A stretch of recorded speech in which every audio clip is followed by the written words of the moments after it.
Today is the day 16 of the 97-day challenge, and I'm going to be talking about how I choreograph my pieces, especially for YouTube. It's a 7-step process, and how I also go about recording my videos in this room where I also live. So let's get started. 1.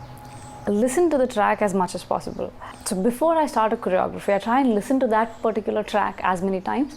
If I need to edit that track, I'll probably edit it on Audacity, and then I'll listen to it repeatedly, because every time I listen to it, there's always a new beat or a new essence that I realize that I didn't realize before. And the more closely I can get to know a track, the better I can translate that music into movements. Second, think of a costume. Now, I know that every choreographer has a very different style of choreography and how they go about doing their choreography and their process. But for me, I think over the years, what I've realized is I need to know what my costume is beforehand, because for me, costume plays an important role in my choreography personally. If I know what my costume is, it becomes easier to imagine and visualize that while you're doing a movement.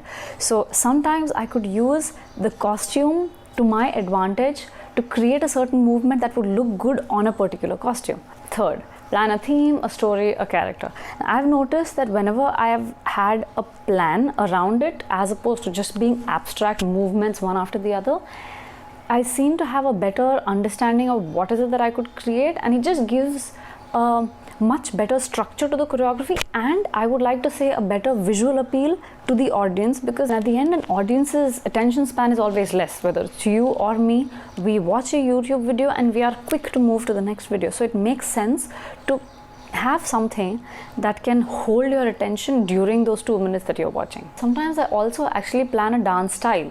So it could be that I want a certain dance influence, or I'm inspired by a certain character and I want to portray that certain character. Like, for example, when we did a Tarifa choreography, I was very inspired by Beyonce's Single Ladies, and I felt like I needed to use that essence and get that quirk out for the Tarifa song. And then, for example, if you take Man Vasanai, I wanted it to look very celestial, very Apsaraish, and almost look like we were floating in the sky.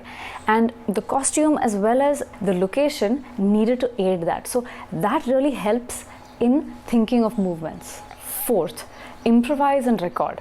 After I've listened to the track a couple of times, I have an idea of roughly what I'm going to wear.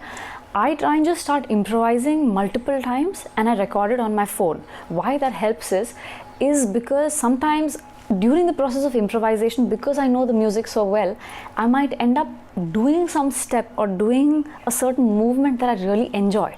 So then I can always look back on my phone, look through all the movements that I've done in the improvisation process, and then catch bits that I really enjoy.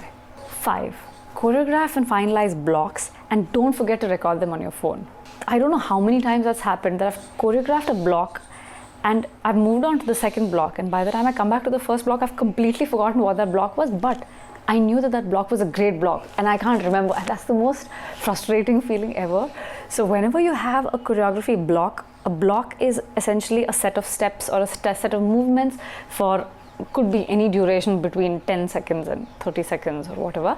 Try and record it on your phone immediately, even if you're just sitting and recording. So sometimes I'm literally not even dancing, but I just put my phone and I just do off the movements roughly with my hand so that I know what is it that I had done. 6th, repeat.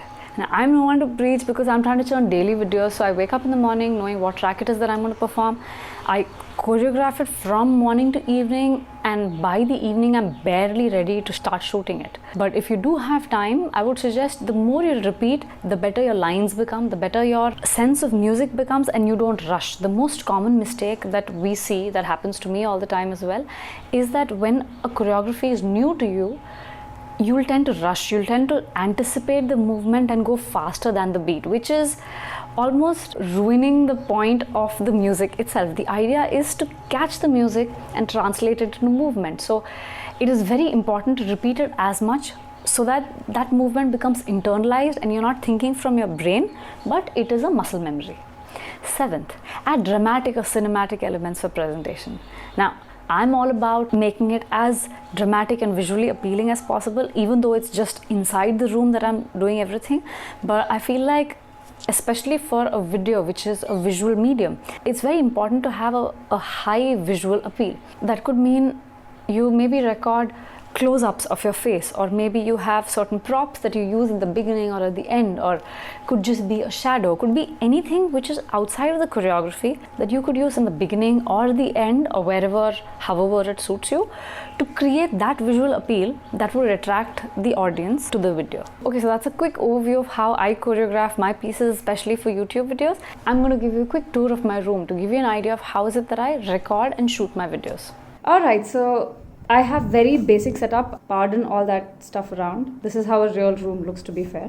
So I've created this setup where I asked this carpenter to come and create a curtain, like a full length rod with these holders.